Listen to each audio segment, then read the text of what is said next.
नमस्कार दोस्तों, स्वागत है मेरे ये सुरीता लर्न क्लासेस में।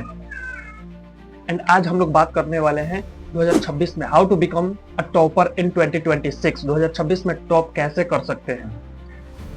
क्या आप भी 2026 में टॉपर बनना चाहते हैं? क्या आप भी अपना नाम 2026 के टॉपर लिस्ट में लाना चाहते हैं? क्या आप चाहते हैं कि आपके घर वाले, रिश्तेदार, पड़ोसी आप पर गर्व करें, आपके पास कॉल करे, आपको बधाइयां दे? तो ये वीडियो सिर्फ आप ही के लिए है। इस वीडियो को बिल्कुल भी स्किप मत करना, क्योंकि मैं लाया हूँ ऐसे 7 सीक्रेट टिप्स जिसको फॉलो करके आप 2026 में टॉप कर सकते हो। कौन से ऐसे 7 सीक्रेट टिप्स हैं जिसको फॉलो करके आप 2026 में टॉप कर सकते हैं? तो चलो इस वीडियो को स्टार्ट करते हैं। तो सबसे पहला पॉइंट है आपको सेट योर गोल। देखो, अगर आप चाहते हो कि सच में आप चाहते हो कि मैं एक टॉपर बनूं, तो उसके अकॉर्डिंग आपको 100% एफर्ट्स लगाना होगा। और 100% एफर्ट्स कब लगाइएगा? जब आपका गोल सेट होगा, आपके गोल क्लियर होंगे, तब जाकर आप 100% उसमें एफर्ट्स लगाइएगा। देखो, मान लो तुम्हें 90 to 95% अगर मार्क्स लाने हैं तो उसके अकॉर्डिंग तुम मेहनत करोगे। अगर मान लो तुम्हें 60% लाना है तो 60% के अकॉर्डिंग तुम मेहनत करोगे। तो आप अपने गोल को सेट करो कि भाई मुझे 90 to 95% मार्क्स लाने हैं, एंड उसे अपने दीवार के सामने चिपका दो, ताकि जब भी सुबह तुम उठोगे तो तुम्हें क्लियर रहेगा कि भाई मुझे 90 to 95% मार्क्स लाने हैं। उसके अकॉर्डिंग तुम मेहनत करना स्टार्ट कर दोगे, हार्डवर्क करना स्टार्ट कर दोगे। तो सबसे पहले सेट करो अपने गोल्स। एंड पॉइंट नंबर 2 है सिलेबस को समझना। देखो भाई, जब तक आप सिलेबस को क्लियर नहीं किए होंगे तो आप बेशक है कि आप क्वेश्चन नहीं बना पाइएगा। तो सबसे पहले आप सिलेबस को समझिए, सिलेबस को पूरी तरह से छान जाइए। आपके हाथों में सिलेबस होना चाहिए कि भाई मैथ के सिलेबस इतने हैं, ये है, साइंस के सिलेबस ये है, हिस्ट्री के सिलेबस ये है। ऐसे आप छान जाइए पूरी तरह से।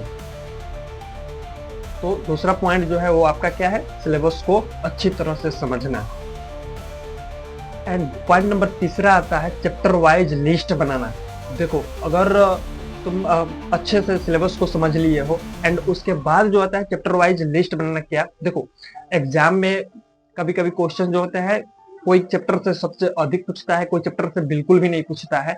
जैसे कि मान लो 10th क्लास का जो चैप्टर है ट्रिगोमेट्री, ठीक है, ट्रिग्नोमेट्री, उसका जो सिलेबस है ना, ट्रिग्नोमेट्री जो चैप्टर है वो 50% एग्जाम में उसके क्वेश्चन इन्वॉल्व होते हैं। तो आप उस तरीके से चैप्टर वाइज लिस्ट बनाओ कि कौन से चैप्टर से ज्यादा क्वेश्चन पूछे जाते हैं और कौन से चैप्टर को स्किप करना है, क्योंकि वो चैप्टर से नहीं पूछे जाते हैं क्वेश्चन। तो आप इस तरीके से चैप्टर वाइज लिस्ट बनाइए, और उसमें सबसे ज्यादा जो वेटेज है, जो क्वेश्चन का वेटेज है एग्जाम के लिए, उसको अलग अलग तरीके से बना लीजिए, ताकि आपको क्लियर रहेगा कि भाई जैसे कि ट्रिग्नोमेट्री है 10th क्लास का, उससे 50% जो क्वेश्चन होते हैं वो डायरेक्ट एग्जाम में आते हैं। तो आप उस तरीके से लिस्ट बना लीजिए, एंड उसके अकॉर्डिंग आप उसमें प्रैक्टिस करना और पढ़ाई करना स्टार्ट कर दीजिए। एंड पॉइंट नंबर 4 है कि अपने दोस्तों से एक कदम आगे रहना। ये बात क्यों बोल रहा हूँ? क्योंकि देखो, दोस्तों के साथ रहो, घुलो मिलो, ठीक है, वहां तक चलता है, बट दोस्तों से एक कदम आगे कैसे? अगर जब सब सो रहे हो तो तुम्हें फिर भी जाकर पढ़ाई करना है। अब ये इसका मतलब नहीं कि भाई दिन रात पढ़ाई कर रहे हो, नहीं, स्मार्टली तरीके से पढ़ाई करो। स्मार्ट के मतलब होता है कि भाई किस तरीके से कौन से क्वेश्चन पूछे जाते हैं, कौन से क्वेश्चन एग्जाम्स में आते हैं, और उसके अकॉर्डिंग तुम पढ़ाई करोगे। तो ये स्मार्टली तरीका हो गया, ठीक है। And point number 5, NCERT books को पढ़ना। देखो, एनसीईआरटी बुक ही सुपर पावर है। एनसीईआरटी के अलावा कोई भी ऐसा बुक्स मत पढ़ना कि हाँ भाई चलो के.सी. सिन्हा पढ़ लेते हैं, के.एस. अग्रवाल पढ़ लेते हैं, ये ऐसे नहीं पढ़ना है। आपको एनसीईआरटी ही पढ़ना है, क्योंकि एनसीईआरटी ही जो है वो सुपर पावर है। एनसीईआरटी को पढ़ना है, और एनसीईआरटी को लगाने के बाद अगर आप कोई भी बुक्स लगाते हो तो आसानी से लग जाते हैं। तो आपको क्या करना है? एनसीईआरटी ही बुक को फॉलो करना है, कोई भी दूसरा बुक फॉलो नहीं करना है, सिर्फ और सिर्फ एनसीईआरटी बुक फॉलो करना है। एंड पॉइंट नंबर 6, देखो पॉइंट नंबर 6 क्या है? प्रैक्टिस, रिवीजन एंड प्रैक्टिस करना।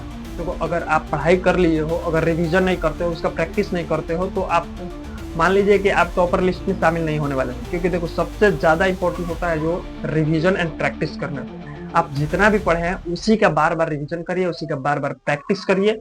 अगर उसी का बार बार प्रैक्टिस और उसी का बार बार रिवीजन करते हैं तो आपको अंदर कॉन्फिडेंस रहेगा कि हाँ भाई मेरे को ये क्वेश्चन आते हैं, मेरे को ये क्वेश्चन आते हैं, मैं ये क्वेश्चन कर लूंगा आसानी से।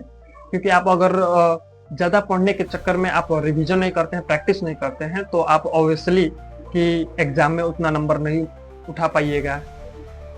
तो आपको ये भी ध्यान रखना है कि रिवीजन करना है और प्रैक्टिस करनी है ज्यादा से ज्यादा।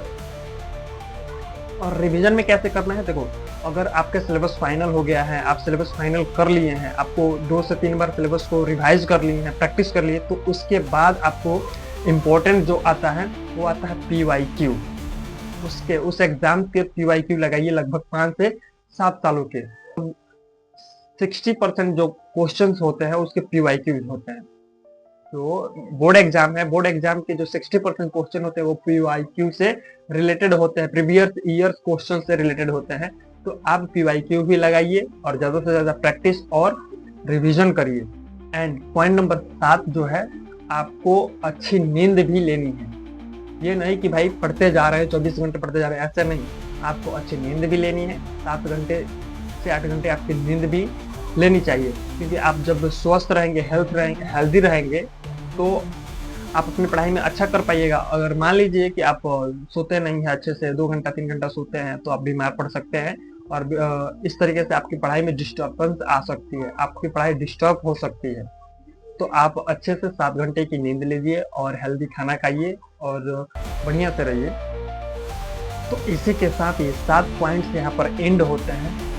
आपको क्या करना है कि इन 7 पॉइंट्स को अपनी कॉपी में लिखने हैं और इन 7 पॉइंट्स को लिखने के बाद अपनी दीवार के सामने जहां आप पढ़ाई करते हैं, जहां आपका स्टडी टेबल है, वहां पर चिपका देना है और इसके अकॉर्डिंग आप अपना मेहनत करना स्टार्ट करेंगे। क्योंकि अगर आज मेहनत करते हो तो यही मेहनत कल तुम्हारे सपने को पूरा करेगी। देखो हर स्टूडेंट जो होता है ना, वो एक ऑर्डिनरी होता है, ऑर्डिनरी स्टूडेंट होता है, बट उसके जो हार्डवर्क है, स्मार्ट वर्क है, वही उसे एक्स्ट्रा ऑर्डिनरी बनाती है। अगर आप चाहते हैं कि एग्जाम ओरिएंटेड क्वेश्चंस कराऊं इस चैनल पर, जो एग्जाम में लड़े, जो एग्जाम से रिलेटेड क्वेश्चंस हो, तो कमेंट करिए एंड इस चैनल को सब्सक्राइब कर लीजिए, ताकि जो भी एग्जाम ओरिएंटेड क्वेश्चंस लाऊं वो आपको जरूर मिले। एंड ऐसे के साथ इस वीडियो को एंड करते हैं एंड मिलते हैं नेक्स्ट वीडियो में।